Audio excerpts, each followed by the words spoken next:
আপনারা জানেন আসন্ন ত্রয়োদশ জাতীয় সংসদ নির্বাচনকে ঘিরে কিছু কিছু রাজনৈতিক দল বাংলাদেশে সহিংসতা শুরু করছে।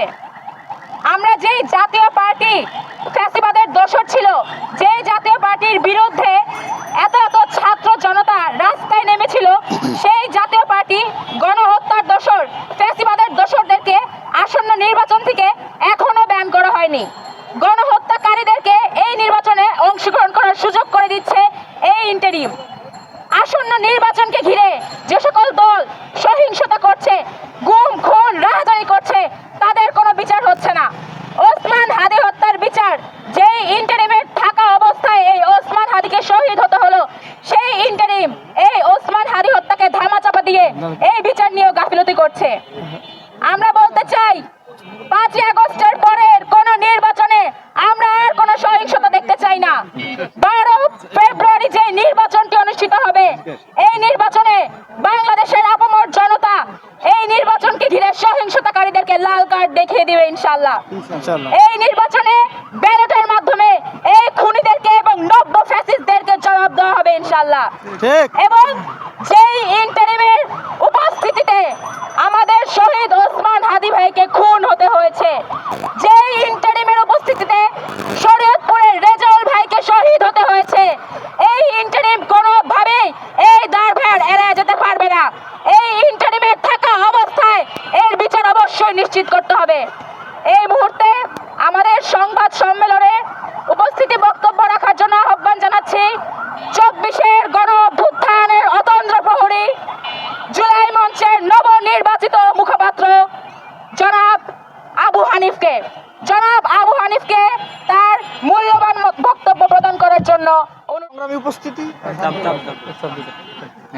সংগ্রামী উপস্থিতি, জুলাই মঞ্চ কর্তৃক আয়োজিত আজকের এই সংবাদ সম্মেলনে যারা উপস্থিত হয়েছেন, সবাইকে সংগ্রামী সালাম এবং শুভেচ্ছা।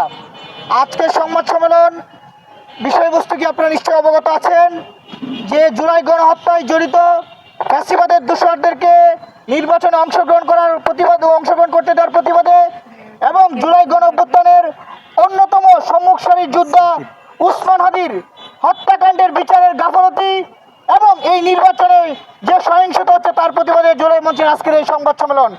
আপনারা দেখেছেন, এই জুলাই গণঅভ্যুত্থান সংগঠিত হওয়ার পূর্বে বাংলাদেশে আওয়ামী লীগ যেভাবে ফ্যাসিবাদী ব্যবস্থা কায়েম করেছিল, গত 15 বছরে যতগুলো অপকর্ম করেছে, প্রত্যেকটা অপকর্মের প্রত্যক্ষ এবং পরোক্ষ সহযোগিতা করেছে জাতীয় পার্টি এবং 14 দল। কিন্তু আমরা দেখেছি এই অভ্যুত্থানের পরে অনেক রাজনৈতিক দল আওয়ামী লীগকে নিষিদ্ধের দাবি তুললেও শুধু ভোটের লোভে, এই ভোটের হিসাব করতে গিয়ে তারা জাতীয় পার্টির বিরুদ্ধে কোনো আওয়াজ তুলে নাই। কিন্তু জুলাই মঞ্চ এই গণঅভ্যুত্থানের পরপরই যেভাবে আওয়ামী লীগের বিচারের দাবিতে সোচ্চার ছিল, একইভাবে তারা জুলাই গণঅভ্যুত্থানের ফ্যাসিবাদের সহযোগীদেরকে বিচারের দাবিতে তারা সোচ্চার ছিল। কিন্তু অন্তর্বর্তীকালীন সরকার আমাদেরকে হতাশ করেছে। আমরা দেখেছি যে এই অন্তর্বর্তীকালীন সরকারে থাকা আওয়ামী লীগের দোসররা, যারা আওয়ামী লীগের ব্যবসা বাণিজ্যকে টিকিয়ে রেখেছে, তাদের মধ্য থেকে একটা অংশ জাতীয় পার্টিকে নির্বাচনে অংশগ্রহণ করার সুযোগ দিয়েছে। এই নির্বাচনে শুধু জাতীয় পার্টি অংশগ্রহণ করছে না, আপনাদেরকে বুঝতে হবে জুলাই গণঅভ্যুত্থানে যাদের হাতে রক্ত লেগে আছে ফ্যাসিবাদী আওয়ামী লীগ, এই জাতীয় পার্টির মধ্য দিয়ে তারাও কিন্তু নির্বাচনে অংশগ্রহণ করার সুযোগ পাচ্ছে একভাবে। আমরা আজকে এখান থেকে বলতে চাই, অনতিবিলম্বে এই ফ্যাসিবাদের দোসরদেরকে নির্বাচন থেকে ব্যান করতে হবে। এই জুলাই গণঅভ্যুত্থানের পরে যেখানে বিপ্লবীদেরকে রক্ষা করার দায়িত্ব ছিল ইন্ডিয়ান গভর্নমেন্টের, তারা তা পুরোপুরি ব্যর্থ হয়েছে। ওসমান হাদির উপর হামলা হয়েছে, গণ অধিকার পরিষদের সভাপতি নুরুল হকের উপর হামলা হয়েছে। সারা দেশে জুলাই যোদ্ধাদেরকে টার্গেট করে তাদের উপর আক্রমণ করাচ্ছে, তাদেরকে হামলা করা হচ্ছে, কিন্তু নীরব ভূমিকা পালন করছে। তাদের মধ্যে কিছু কিছু উপদেষ্টা রয়েছে যাদের ইউনিয়ন পরিষদের চেয়ারম্যান হওয়ার যোগ্যতা নাই, কিন্তু সুযোগে তারা উপদেষ্টা মন্ত্রী হয়ে গেছে। তারা ক্ষমতা পেয়ে অন্ধ হয়ে গেছে, তারা টাকা কামানোর ধ্যানে আছে। এই গণঅভ্যুত্থানের যে স্পিরিট রক্ষা করা তাদের দায়িত্ব ছিল, সেটা তারা ভুলে গিয়েছে। আমরা স্পষ্ট বলতে চাই, শেখ হাসিনা 15 বছর যেভাবে দুঃশাসন কায়েম করেছিল, হাসিনা ভেবেছিল তার পতন হবে না, তার কোনোদিন বিচার হবে না, কিন্তু হাসিনার পরিণতি কি নির্মম হয়েছে।